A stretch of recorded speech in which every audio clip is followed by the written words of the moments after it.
کہ ہمارے ہمسائے ممالک کے بھی جو اس کے چیف آف نیول سٹاف ہیں ان کو بھی تھوڑا سا وری پیدا ہو گئی، اور انہوں نے بھی آپ کو پتہ ہوگا کہ پچھلے دنوں کچھ باتیں کی. تو یہ ہماری کامیابی ہے کہ ہماری نیوی اس مقام پہ پہنچ گئی ہے. جی بہت شکریہ. بہت شکریہ تھینک یو سو مچ. سعید صاحب ہمارے ساتھ بات کی. بریک لیتے ہیں مزمل صاحب، بریک سے واپس آنے کے بعد یہیں سے کنٹینیو کریں گے. ہمارے ساتھ رہیے.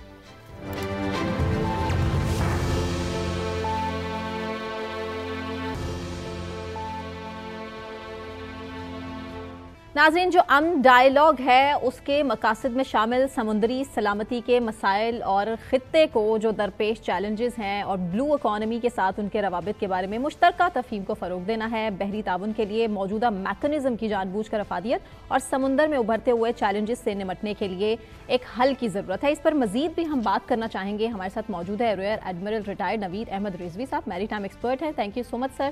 Commander retired Faisal Shabbir, director میری ٹائم سینٹر فار ایکسیلنس ہمارے ساتھ موجود ہیں. سر تھینک یو سو مچ آپ کا بھی. سب سے پہلے نوید احمد رضوی صاحب، آپ ہی سے میں پوچھ لیتی ہوں کہ امن ڈائیلاگ کے جو ایکسپیکٹڈ ریزلٹس ہیں آپ کو کیا لگتا ہے کیا ہوں گے؟ Thank you very much. یہ جو امن ہے یہ اس اپنے مطلب سیریز کی دس از 9th exercise. It started off in 2007. The idea is to bring along regional and extra-regional navies together. اس کے جو مقاصد ہیں دیکھیے، امن اس کا جو لوگو ہے وہ ہے ٹوگیدر فار پیس. سو اس کے دو کمپوننٹس ہیں، ایک ٹوگیدرنیس ہے اور ایک پیس ہے. تو togetherness will lead to collaborative, cooperative and collective security, which is, as you said, linked to the blue economy. And secondly, the aspect is to create such conducive environment کہ جس کی وجہ سے ہم اکنامک ایکٹیویٹی کے لیے زیادہ سے زیادہ بہتر انوائرمنٹ پرووائڈ کر سکیں within our area, which is the Indian Ocean region. یہ بیسیکلی امن کا پرپز ہے. کمانڈر فیصل شبیر صاحب، یہ کہا جاتا ہے غیر روایتی خطرات پر اس امن کا جو کانفرنس ہے اس کا کافی فوکس ہوگا، اور یہ غیر روایتی خطرات کیا ہیں اور اس کا روایتی پہلو اس میں کیسے شامل کرتے ہیں؟ روایتی خطرات کیا ہیں اور غیر روایتی خطرات کیا ہیں؟ اس میں بیسک ایم امن کا جیسے ایڈمرل رضوی نے بتایا کہ آپس میں کولیبریشن ہے. جب ہم ایکسرسائزز پہ جائیں گے ریجنل نیویز کے ساتھ، ایکسٹرا ریجنل نیویز کے ساتھ، رادر اس دفعہ ایکسپیکٹڈ ہے کہ 50 سے زیادہ کنٹریز پارٹیسپیٹ کریں گے، اور آپس میں جب انٹر آپریبلٹی ہوتی ہے، آپس میں اکٹھے مل کے ایکسرسائزز کرتے ہیں، آپس میں ان کی کمیونیکیشن ہوتی ہے، تو ایک دوسرے سے بڑا کچھ سیکھتے ہیں. اس میں جس کو آپ بات کر رہے ہیں کہ غیر روایتی، جیسے کہ یہ جن کو ہم نان ٹریڈیشنل تھریٹس کہتے ہیں، اس کے لیے جیسے ہوگی آپ کی میری ٹائم ٹیررزم ہو گیا، پائریسی ہو گئی، اس قسم کی جو ایکٹیویٹیز ہوتی ہیں اس میں جوائنٹ ایفرٹس کرنے کی ضرورت ہے تاکہ سارے ایک پیج پہ ہوں. ساری دنیا کی نیویز جو پارٹیسپیٹ کر رہی ہیں جب وہ اکٹھی ہوں گی تو آپس میں جب ایک پیج پہ ان کی لرننگ ہوگی، انوویٹیو سلوشنز نکلیں گے اس سے، اور اس سے یہ ہے کہ ہم ایک دوسرے سے سیکھیں گے بھی اور آپس میں بھی کوآرڈینیشن بڑھے گی تاکہ ہم ایور ایمرجنگ جو غیر روایتی قسم کے نئے چیلنجز کا سامنا ہے ان کو بہتر طریقے سے حل کر سکیں. اور یہ نئے چیلنجز کون سے ہو سکتے ہیں جن کی طرف آپ اشارہ کر رہے ہیں؟ اس میں سائبر اٹیکس کا بھی ہے، اس میں میری ٹائم ٹیررزم ہے، اس میں پائریسی ہے، وہ تو پہلے کی بھی چل رہی ہے، اسمگلنگ ہے. اس میں جو نئے نئے طریقے وہ اڈاپٹ کرتے ہیں اس کے اگینسٹ ہم لوگوں نے مل کے ایسے سلوشنز نکالنے ہیں کہ ہم ان سے ایک سٹیپ آگے رہیں تاکہ ہم ان چیزوں کو کیٹر فور کر سکیں، اور انڈین اوشن ریجن میں بھی اور باقی بھی دنیا کے جتنے بھی سمندری خطے ہیں وہاں پر ہم ایکٹیولی کام کر سکیں ایک ہی پیج پہ رہ کے. نوید احمد رضوی صاحب، آپ ٹیکنیکلی دیکھیں، اگر میں سمندر کی بھی بات کروں تو ہمارا رائیول تو انڈیا ہی ہے نیوی میں بھی، اور اگر ہماری کوئی بحری جنگ بھی ہوگی تو چونکہ بنگلہ دیش کے بھی اس میں آ رہا ہے، ایران بھی آ رہا ہے، تو انڈیا ہی ہے. کیا آپ سمجھتے ہیں کہ یہ جو مشقیں ہیں یا امن کانفرنس ہے کہیں نہ کہیں ہماری نیوی کو ہمارے ہاسٹائل نیبر سے نمٹنے میں بھی مدد کرتی؟ بیسیکلی دیکھیں، جو امن کا میں نے پہلے بتایا کہ پیغام ذرا ڈفرینٹ ہے. It is not to cater for rivalries, it is basically to bring along the other navies اور ان کے ساتھ مل کر کوآپریشن اور کلیبریشن کو بڑھانا ہے. جب ہم اپنے رائول یا رائولریز کی بات کرتے ہیں تو اس حساب سے یہ تھوڑا سا ایک اس میں اینگل ہے جو آپ نے اچھا اٹھایا ہے. دیکھیں، ہمارا ایک بہت قریبی ساتھی ہے China. China is coming in this exercise پہلے کافی عرصے سے. اچھا، جب بڑی نیویز آ کے آپ کے ساتھ کوآپریٹ کرتی ہیں، ان کی انٹر آپریبلٹی یعنی کہ آپس میں ایک دوسرے سے کام کرنے کا تجربہ بڑھتا ہے. اچھا، جو انڈیا ہے وہ ویسے تو ایک پریفرڈ الائے ہے، آپ کو پتہ ہے، انڈین اوشن ریجن میں بیسیکلی، اور وہ اس کو ایکسپلائٹ بھی کرتا ہے اگینسٹ چائنا تاکہ اس کو دیگر خاص طور پہ یو ایس سے ہیلپ مل سکے، فنی بھی، ٹیکنیکل بھی، اور اس طرح کی چیزوں میں. تو چائنا ہمارے ساتھ کوآپریشن میں سب کو معلوم ہے، ڈیفنس کوآپریشن میں بھی کافی حد تک ہے انوالوڈ، اور ہمارے پاس چائنیز پلیٹ فارمز ہیں. تو ہمیں ان سے یہاں پہ آپریٹ کر کے ایک قسم کا یہ ایک میسج ہے کہ یہ وی آر، کیونکہ یہ ٹائم جو ہے یا ایرا جو ہے یہ الائنسز کا ہے. فیصل شبیر صاحب، بنگلہ دیش آ رہا ہے. پاکستان اور بنگلہ دیش کے 12-13 سال تو حسینہ واجد کے دور میں ہاسٹائل ریلیشنز رہے، اور پہلی جو ہماری امن مشقیں تھیں ان میں تو بنگلہ دیش نہیں تھا. اس بار بنگلہ دیش آ رہا ہے اور اب پاکستان اور بنگلہ دیش کے ڈیفنس کوآپریشن بھی ہم دیکھ رہے ہیں. آپ نیوی میں دونوں نیویز کا ڈیفنس کوآپریشن دیکھتے ہیں؟ کیونکہ ابھی تو ایئر فورس اور ملٹری کی بات ہو رہی تھی. دیکھیں، جیسے ایڈمرل رضوی نے پہلے بھی بات کی کہ اس کا امن کا مطلب ہی پیس ہے، اینڈ ٹوگیدر فار پیس اس کا موٹو ہے. ہم تو ہر ایک کو ویلکم کرتے ہیں کہ جو بھی اس میں پارٹیسپیٹ کریں، اور بنگلہ دیش بھی ہمیشہ سے ہم اس کو ویلکم کرتے ہیں کہ ہمارے ساتھ ایکسرسائزز میں شامل ہو.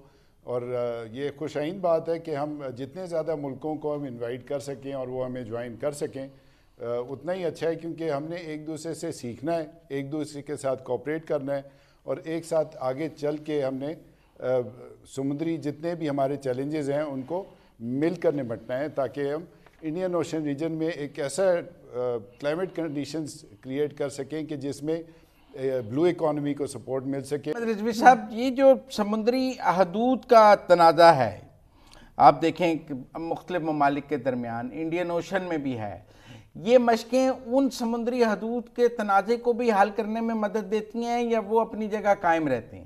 یہ ایک ڈیفرنٹ ہے، اس میں ہم لیگل ڈسپیوٹس ڈسکس نہیں کرتے. اچھا، میں آپ کو ایک اور بات بتاتا چلوں کہ امن کے اندر 2-3 اس کے کمپوننٹس ہیں. ایک تو ہے، دیکھیں، جو ایکسرسائزز کریں گے میوچلی، ہم ایک دوسرے سے بیسٹ پریکٹسز سیکھیں گے.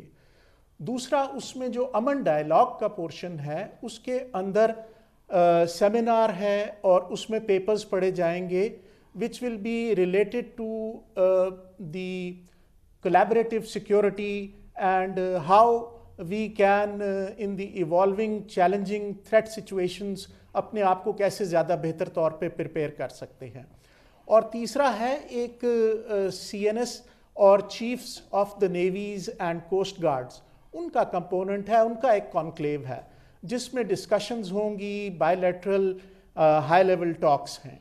تو یہ سب جب مل کے اس کا ایک امپیکٹ کریٹ ہوگا which will basically will show Pakistan navy کے resolve towards maintaining good order at sea within our area. ٹھیک ہے، امپیکٹ کی بات کریں رضوی صاحب، فیصل صاحب آپ سے میں سوال کر لیتی ہوں. 2007 میں اس کا پہلا ایڈیشن تھا، یہ 9واں ایڈیشن ہے اب اس کا انٹرنیشنل مشق کا. آپ کس طرح سے فرق دیکھ رہے ہیں اس کو پچھلے مشقوں سے، پچھلے ایڈیشن سے؟ اس میں آپ دیکھیں کہ جب ہم نے انیشیٹو لیا تھا پاکستان نیوی نے 2007 میں پہلی دفعہ جب امن ہوئی تھی، اس وقت 28 ممالک نے پارٹیسپیٹ کیا تھا. اور جب ہم 2 سال پہلے جو ہر دوسرے سال ایکسرسائز ہوتی ہے، جو 8th امن ایکسرسائز ہوئی تھی 2023 میں، اس میں 50 ممالک نے پارٹیسپیٹ کیا. ماشاءاللہ 60. اب آپ اس سے اندازہ کریں کہ 28 سے ہم 50 پہ پہنچ گئے بائی 8th امن. یہ انڈیکیٹ کرتا ہے، ایک بڑا کلیئرلی ایک میسج کنوے کرتا ہے کہ پاکستان نیوی پہ دوسرے ممالک کو ٹرسٹ ہے، دوسری نیویز کو ٹرسٹ ہے. اینڈ سیم گوز پاکستان کے اوپر بھی اتنا اعتماد ہے کہ ہم لوگ کانفیڈنٹلی اور ساروں کو ساتھ لے کے چل سکتے ہیں، اور ہم ایک برج کا بھی کردار ادا کر رہے ہیں. اگر آپ 2023 کی امن دیکھیں تو اس میں جاپان سے لے کے چائنا، رشیا، امریکہ، یورپین کنٹریز، ان سارے ممالک نے پارٹیسپیٹ اکٹھے کیا اور ایک ساتھ ایکسرسائزز کی، ایک ساتھ ڈفرینٹ ڈرلز میں شامل ہوئے، کانفرنسز میں شامل ہوئے، سیمینارز میں شامل ہوئے.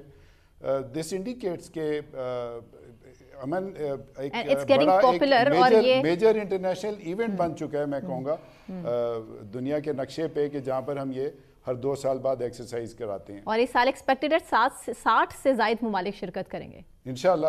وی آر لوکنگ فارورڈ کہ انشاءاللہ 60 سے زیادہ ہوں. اور اس میں یہ بھی بات ہے کہ ہماری جو ایکسرسائز ہوتی ہے یہ صرف کانفرنسز پہ نہیں ہوتی، اس میں سمندر میں بھی ایکسرسائز ہوتی ہیں، ہاربر میں ڈرل ہوتی ہیں.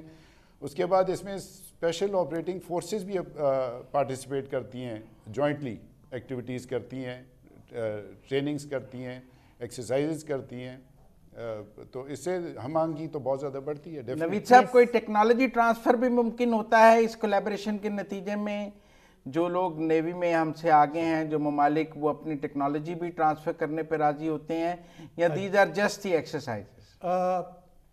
جہاں پہ میں نے آپ کو بتایا نا کہ جب ہائی لیول ٹاکس ہیں تو سرٹنلی جو ہمارا انٹرسٹ ہے، جب ہم اپنی کیپیبلٹی شو کیس کر رہے ہیں تو کچھ لوگ، جیسے آپ نے بنگلہ دیش کا نام لیا تھا، تو بنگلہ دیش ویسے تو حسینہ واجد کے بھی دور میں ان کے آفیسرز یہاں پہ ہمارے ساتھ پڑھتے رہے ہیں، ہم انہیں پڑھاتے رہے ہیں، اور ویسے ہمارے روابط بڑے پرانے ہیں آف کورس ان کی نیوی کے ساتھ. اینڈ وی ٹو نیویز، ویسے بھی میں بتاؤں کہ جو نیویز ہیں وہ انٹرنیشنلی کیونکہ وہ گلوبل کامنس میں کام کرتی ہیں تو وہ آپس میں ایک دوسرے کے ساتھ بہت زیادہ انٹریکٹ کرتی ہیں. جہاں بھی ہمارا جانا ہوتا ہے، اس کو آپ نیول ڈپلومیسی کہہ لیں یا کوئی اور دوسرا نام دے دیں، ہم جاتے ہیں فار ایریاز میں، اپنی پریزنس شو کرتے ہیں. So we are in fact creating an image of a responsible nation through our navy. تو وہ ہم اگر کسی چیز کو سے متاثر ہیں یا کسی چیز میں امپروومنٹ چاہتے ہیں، ہم آپس میں ٹیکنیکل لیول ٹاکس بھی رکھوا سکتے ہیں اور یہ اس کی طرف ایک پیش خیمہ بھی کر سکتی ہیں. تو وائی ناٹ، یہ ایک بہت اچھا ہو سکتا ہے جس میں ہم، بلکہ ہوتا بھی ہے کہ آپ آگے فردر اس میں بڑھ سکتے ہیں. بہت شکریہ، بہت شکریہ نوید احمد رضوی صاحب آپ کا بھی، فیصل شبیر صاحب آپ کا بھی بہت شکریہ. اسی کے ساتھ ناظرین، مجھے ثنا کیوان کو اور مزمل سہروردی صاحب کو اجازت دیجیے. اپنا بہت خیال رکھیے. اللہ حافظ.